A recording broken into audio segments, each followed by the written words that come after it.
Trazendo mais um vídeo para vocês aqui no meu canal do YouTube. E hoje não vai ser deck, vai ser um vídeo comentando os spotlights do mês que vem, mês de novembro, Saga de Asgard. Nós estamos na última semana de outubro, quando eu estou gravando esse vídeo, na última semana, que é a semana do Anti-Venom. Já que eu acho que eu não vou pegar ele, então eu vou guardar as chaves para as cartas de novembro, então não vai ter Anti-Venom no canal. Mas como semana que vem já vira a temporada, eu já vou fazer o vídeo típico que eu faço todo mês, comentando os spotlights do mês seguinte. Mas antes de chegar nos spotlights, quero comentar sobre a carta do passe. Aqui vocês estão vendo na tela, é o Surtur, carta de custo 3, poder 5. Não é uma carta com palavra-chave, ou seja, não é ativar, nem revelar, nem constante. É uma carta de condição, que é depois de você jogar uma carta com 10 mais de poder, ela ganha mais 3 de poder. Então toda vez que você jogar no campo uma carta que tenha 10 de poder ou mais, o surto, se ele tiver com a face para cima, ele ganha mais 3 de poder. Ele se bufa. Então basicamente ele é uma carta para jogar em decks de cartas grandes, né? Cartas com grande poder nelas mesmo sem precisar de efeito. Aqui a gente tem duas variantes. A variante do que vai vir no passe. É bem bonita, a artista Andrea Gardino, que vai ser a artista em destaque no mês que vem. Bom, agora comentando sobre a carta, eu acho que ele vai ser uma carta ok, ele não vai ser nem de perto tão forte quanto o Atint Venom foi. Ele vai ser uma carta ok de passe, então esse passe vai compensar mais pelos recursos que o passe normalmente dá do que a carta. A carta em si não vale o passe inteiro, ele é uma carta ok. Bom você pegar o passe pelos recursos e ter eles para depois você não ter que gastar chave e recursos para pegar ele. Tirando isso, ele vai ser uma carta de nicho. O que eu quero dizer com isso? Ele vai ser uma carta que joga em um deck só. Ele vai ser parecido com o Gilgamesh e com o Sebastian Shaw. O Gilgamesh basicamente só joga em deck de Zoom. E o Sebastian Shaw praticamente só joga em deck de surfista. E o Surtur vai jogar claramente no deck de Scar, que inclusive eu já tenho algumas versões aqui no canal. Alguns dias atrás eu trouxe uma versão quando teve o Ota e mudou a Tifoid Mary. Então tanto que eu acredito que a Tifoid Mary, os desenvolvedores mexeram nela justamente para entrar no deck de Surtur, já para preparar a chegada do Surtur. Então eles fizeram aquela mudança na Tifoid Mary. Mas basicamente ele vai rodar nesse deck de Scar. E vai rodar bem, ele vai ficar forte nesse deck. Basicamente, você vai querer jogar ele no turno 3. Tipo, a rodagem perfeita do deck é jogar ele no turno 3, jogar uma carta com 10 de poder no turno 4 e no turno 5. E ele vai ser buffado duas vezes. E com dois buffs, ele já pega 11 de poder, né? 3. Ele vai para 8, né? Depois na segunda ele vai para 11. E com isso ele já zera o Scar, né? Assim vai ficar mais fácil de você zerar o Scar e chegar no último turno com o Scar custando 0. Aí você pode jogar o Scar, que vai buffar ele mais 3 e junto com outra carta de mais de 10 de poder para buffar ele mais uma vez, ou alguma Tech Card, Armor, Cosmo, para proteger suas cartas de Shang-Chi, que claramente vai ser o principal counter desse deck. Porque o Shadow King, apesar do Shadow King poder counterar o Surtur, ele vai ser ruim contra as outras cartas, e mesmo assim o Surtur ainda fica com 5 de poder base. Ele não vai ser igual a Sage, né, que toma um Shadow King e volta para 0. Então ele vai ser uma carta até que o Shadow King não vai combater tanto. O grande problema do deck de Surtur vai ser o Shang-Chi, basicamente. Então ele vai ser uma carta ok, de um deck nichado. O grande ponto fraco dele vai ser ele vir tarde na mão, se você comprar ele no quinto e no sexto turno. Provavelmente ele não vai fazer tanto valor, mas caso você consiga rodar o deck certinho, ele é uma carta de custo 3 que tem potencial de pegar 14 a 17, caso você consiga jogar bastante de 3 a 4 cartas com mais de 10 de poder. Agora um último comentário sobre essa carta antes de ir para os spotlights é que eu acho, é uma interpretação minha do efeito da carta, que ele não vai combar com algumas cartas como Pantera e Gamora. Por quê? Porque pelo que eu li no texto da carta, depois de você jogar, ou seja, a carta já tem que ter mais de 10 de poder no momento que você joga a carta. O Pantera e a Gamora, eles só pegam mais 10 de poder se o efeito deles rodar. O Pantera se revela e se dobra, e a Gamora, se você jogou no lugar onde o cara jogou também, revela e vai para 12. Mas eu acho que não vai buffar o surto porque tem que ser no momento de jogar. Então eu acredito que Shuri, Pantera e Gamora não vão entrar no deck, não vão ter sinergia com o surto. Mas tirando isso, é um passe, você pega o passe pelos recursos e ele basicamente para você saber que ele vai ser uma carta basicamente de um deck só. Ele vai ser um outro Gilgamesh, uma carta que vai jogar naquele deck e só naquele deck bem. A não ser que alguém consiga achar alguma versão que rode com ele, mas eu acho muito difícil. Basicamente ele vai ficar restrito a deck de descarte. Se você gosta desse deck, ele é um prato cheio. Se você não gosta, fica o passo mais pelos recursos mesmo. Agora eu vou passar para comentar as 4 semanas de Spotlights do mês de novembro. Agora que a gente já terminou de comentar a carta do passe, a gente vai começar a comentar os Spotlights, começando com a primeira semana, que vai ter início terça-feira que vem, dia 5 de novembro, até 12 de novembro. A gente teve uma mudança, a Second Dinner inverteu a primeira e a terceira semana. Anteriormente, essa semana que vocês estão vendo na tela ia ser a terceira semana do mês, e é a terceira semana que vocês estão vendo agora, que seria a primeira. Eles inverteram. Então, em vez de vir o Fenrir na primeira semana, a carta nova vai ser a Frigga. Para quem não sabe, eu acredito que seja a mãe do Thor, a esposa do Odin, nos quadrinhos. Ela é uma 3/3. Ao revelar, adicione uma cópia da última carta que você jogou à sua mão, se possível. Basicamente, esse se possível é caso você não esteja com a mão cheia, né, com 7 cartas, aí ela não cria cópia. Basicamente ela tem um dos efeitos da... Como é que fala? Da Nico Minoru. Então ele vai ser uma Nico Minoru de custo 3. Basicamente eu acredito que ela possa rodar em, sei lá, deck de destruição, que às vezes você vai querer jogar ela, e no outro turno você joga o Venom.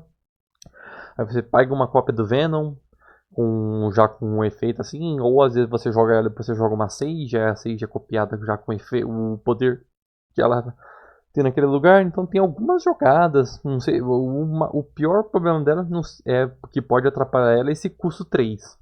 Não sei, pode ser que o que vai não deixar essa carta tão forte é a curva de mana dela, que eu acho um pouquinho alto. Eu achei que se ela fosse uma curva 2, já que diferente da Nico Minoru, que é um custo 1, mas que fica mudando, então às vezes não é aquele efeito que você quer, como dela vai ser um efeito fixo, eu acho que se ela fosse custo 2 ela seria mais forte. Não sei se esse custo 3, ainda mais 3/3, hoje em dia está muito difícil você encaixar cartas de 3 de poder com só 3, 3 de custo com 3 de poder. Normalmente as cartas de custo 3 tem que ter 4, 5 para ser interessante, ou o efeito tem que ser muito forte. Basicamente a única carta de poder de custo 3, poder 3 que está rodando basicamente é o Killmonger e o Cosmo, né? O próprio Red Guardian que você está vendo aqui na semana está bem sumido do meta, justamente porque ele só tem 3 de poder. Outra carta que também está bem sumida do meta, que é porque tem só 3 de poder, é o Mobius.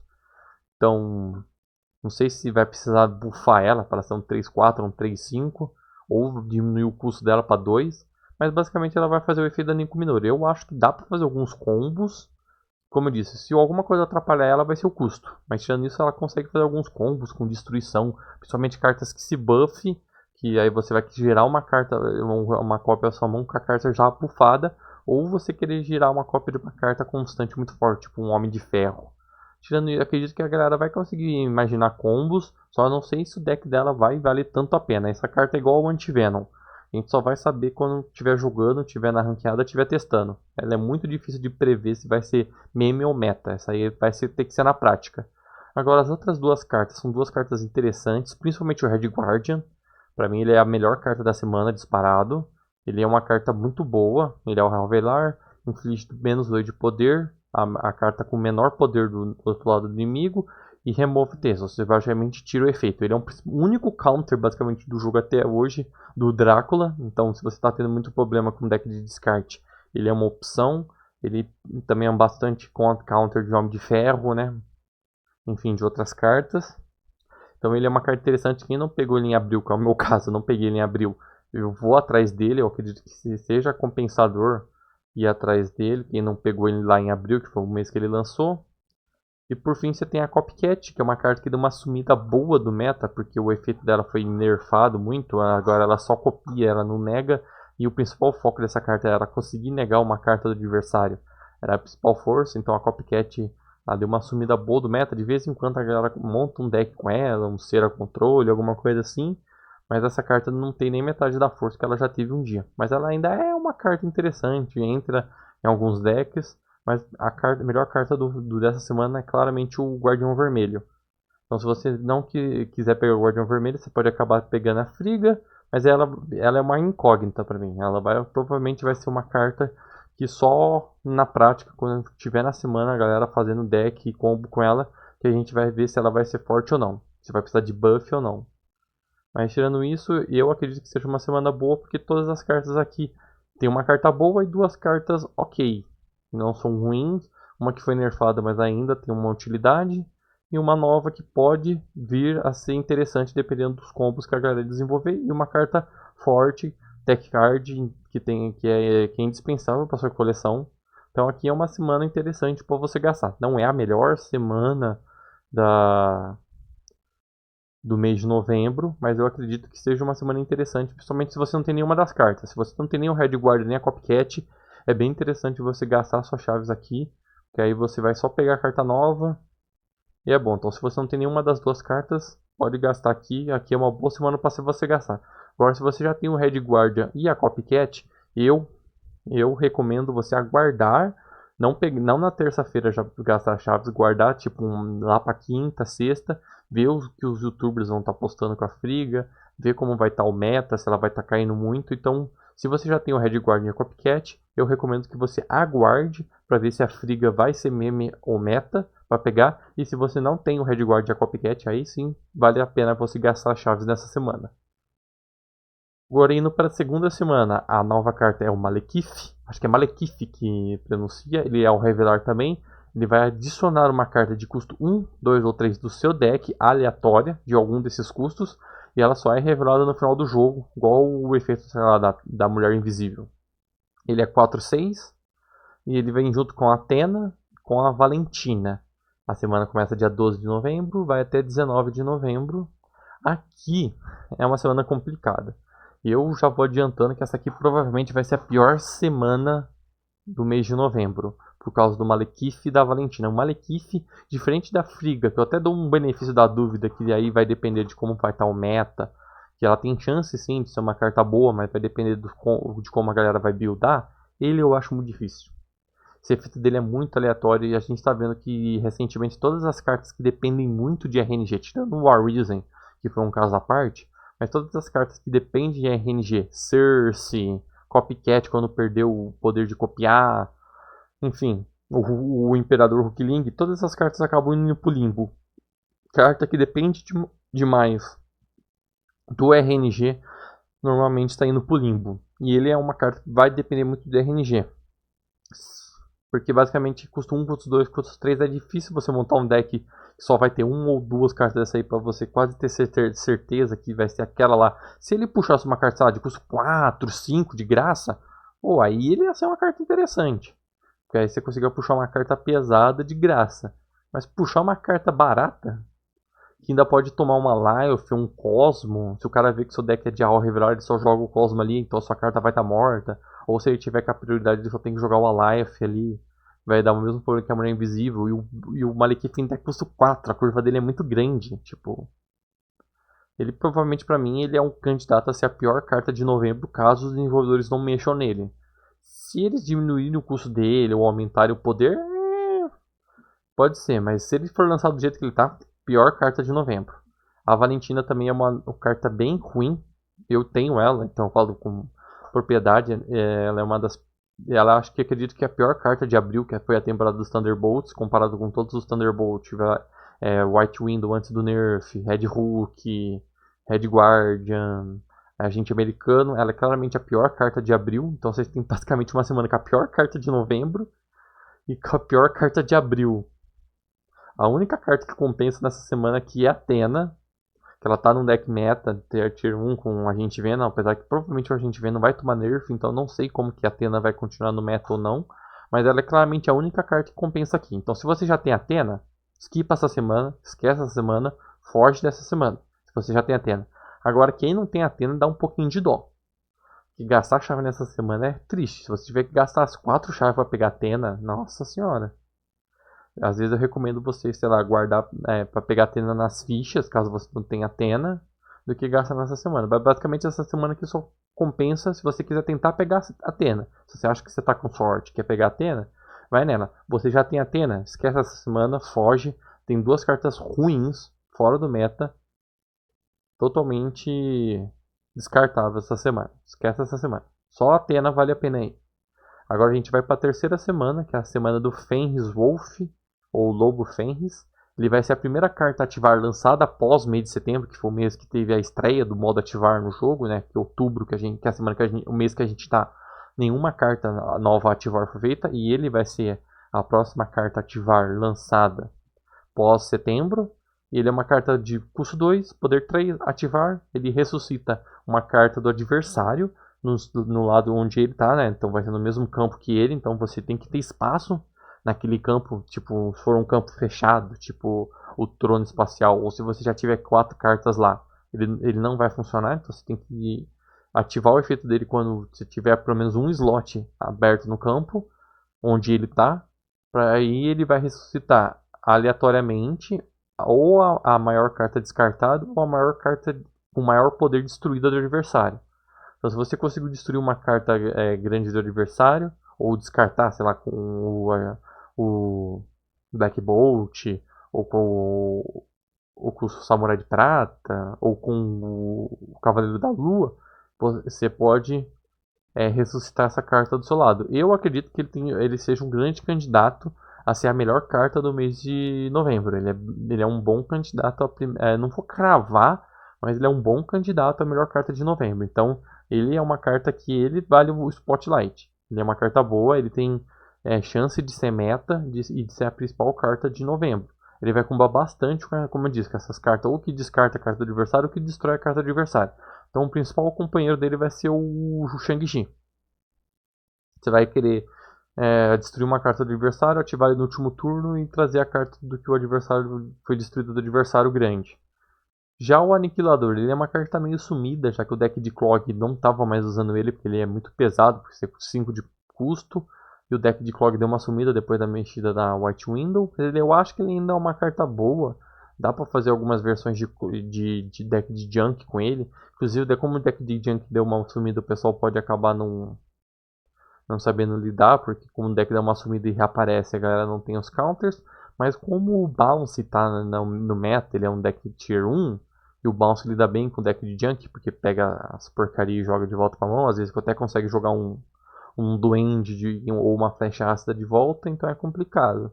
Mas eu acho ele ainda uma carta boa, e o Lobisomem é uma carta boa para deck de Bounce, ou deck que você tenha muito efeito ao revelar. Ele entra lá no deck de Asgard, que pode surpreender esse meio, né? Que tem muita carta ao revelar, né? Os martelos, o Bilhar Beto, o Thor, são tudo ao revelar, então ele pode dar uma entrada no deck. Então vira e mexe, ele aparece no meta, a galera consegue montar um deck com ele. Então essa semana, todas as cartas, não tem nenhuma carta ruim. Você tem uma carta que está meio sumida, mas é uma carta boa. Você tem uma carta que acha em bastante decks, dependendo de como você montar. É uma carta interessante e uma candidata a ser a melhor carta da semana. Então essa aqui, se você não tem nenhuma carta, é uma semana muito boa para você gastar. Tem chance de ser a melhor semana do mês. Para mim, eu acredito que essa aqui, pelo equilíbrio das cartas que estão, é a melhor semana do mês. Com as melhores cartas. Então essa aqui é uma boa semana, às vezes, para você gastar 4 chaves. Porque todas as cartas aqui compensa ter na coleção. Então essa aqui é a melhor semana do mês de novembro. E para finalizar, a gente tem a última semana do mês de novembro. Com uma carta constante, sendo que desde da Madame Teia não tem nenhuma carta constante sendo lançada no jogo. Então quando o Gore chegar, já que ele é a última semana, ele vai ser lançado 26 de novembro a 3 de dezembro, que é a semana dele, a gente vai basicamente ter 2 meses e uma semana, ou 2 semanas, 2 meses e meio, basicamente, sem carta nova constante. Porque todas as cartas que foram lançadas, mesmo a do evento, eram ou ao revelar ou ativar. Mas basicamente aqui ele é uma carta inconstante que ganha mais 2 de poder para cada carta ao revelar no jogo dos dois lados. Então, tanto suas quanto do adversário. Então ele claramente vai ser um counter de deck que tenha muito ao revelar, deck de bounce, ou o próprio deck focado em ao revelar, com Long, Odin e tal. Porque cada carta ao revelar que seu adversário joga, ele vai ficar mais forte. Então, deck de descarte que usa muita carta ao revelar também. Então, todos esses decks que tem pelo menos metade do deck com um efeito ao revelar, ele vai ser uma boa opção. Apesar que eu acredito que um deck que ele provavelmente vai brilhar é o deck de negativo. Então, quem gosta de negativo, ele vai ser uma carta boa para jogar em negativo. Ele foi recentemente buffado, apesar que ele ainda tem um poder negativo, ele é 6-1, mas ele era 6-3, mas acho que os desenvolvedores viram que ele ficou muito fraco, então eles deixaram ele 6-1.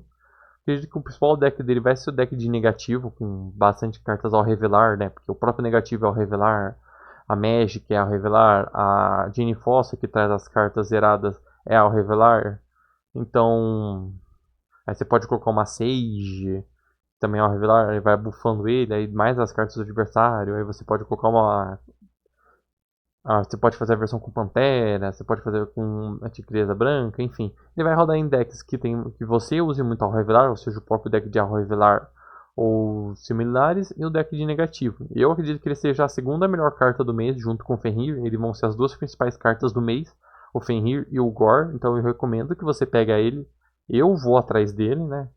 Eu já estou juntando as chaves para chegar na semana dele ter pelo menos 4. Mesmo que o Fenrir faça eu gastar 4, vai ter 4 já na semana dos dois. Porque eu vou atrás do Gore. Ele e o Fenrir são duas cartas que eu tenho certeza. Eu já me programei para pegar os dois. Então, e por fim, você tem o Havok, que é uma carta. Ele volta e aparece. Alguma galera gosta de usar ele em deck de carta barata, né?